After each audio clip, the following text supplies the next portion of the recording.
Hi friends, welcome to aromatic pages. இன்றைக்கி நம்ம பார்க்க போகிறது ஹெல்த்தியான சுரைக்காய் கூட்டு ரெசிபிங்க.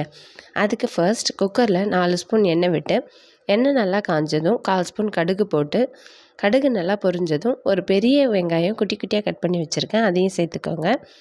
வெங்காயம் கொஞ்சம் வதங்கினதும் ஒரு பெரிய பழுத்த தக்காளியை குட்டி குட்டியாக கட் பண்ணி வச்சுருக்கேன், அதையும் சேர்த்து நல்லா கிளறிக்கோங்க.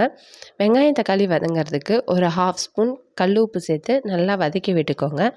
கூடவே கொஞ்சமாக கருவேப்பிலையும் சேர்த்துக்கோங்க.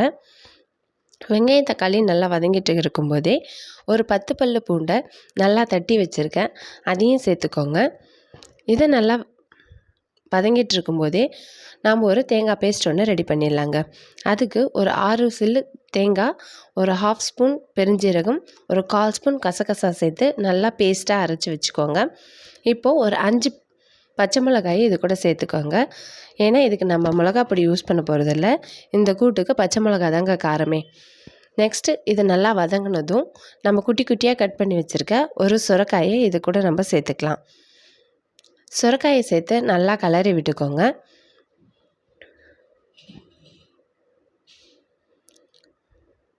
அடுத்து இது கூட ஒரு 1/4 ஸ்பூன் மஞ்சத்தூள் சேர்த்துக்கோங்க. மஞ்சத்தூள் சேர்த்து நல்லா கிளறி விட்டுக்கோங்க.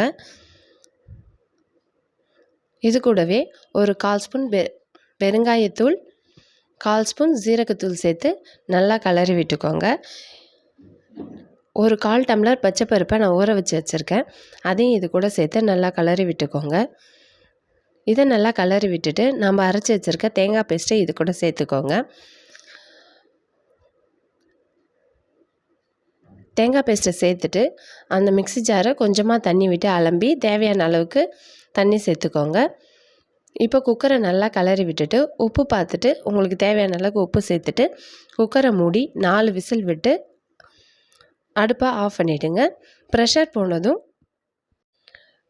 போனதும் திறந்து பார்த்திங்கனாக்கா சூப்பரான டேஸ்டியான ஹெல்த்தியான சுரைக்காய் ரெசிபி ரெடிங்க. இதை சாதம், இட்லி, தோசை எல்லாத்துக்குமே சாப்பிட்லாம், ரொம்பவே டேஸ்ட்டாக இருக்கும். இந்த ரெசிபி உங்களுக்கு பிடிச்சிருந்துச்சுன்னா மறக்காமல் லைக் பண்ணுங்கள், உங்கள் ஃப்ரெண்ட்ஸ்க்கு ஷேர் பண்ணுங்கள். உங்களுடைய கமெண்ட்ஸை கமெண்ட் பாக்ஸில் சொல்லுங்கள். மறக்காமல் நம்ம சேனலை சப்ஸ்கிரைப் பண்ணிவிடுங்க. கூடவே அந்த பெல் பட்டனையும் ப்ரெஸ் பண்ணிவிடுங்க. நெக்ஸ்ட் ஒரு சூப்பரான வீடியோவில் உங்கள் எல்லோரும் சந்திக்கிறேன். See you, bye.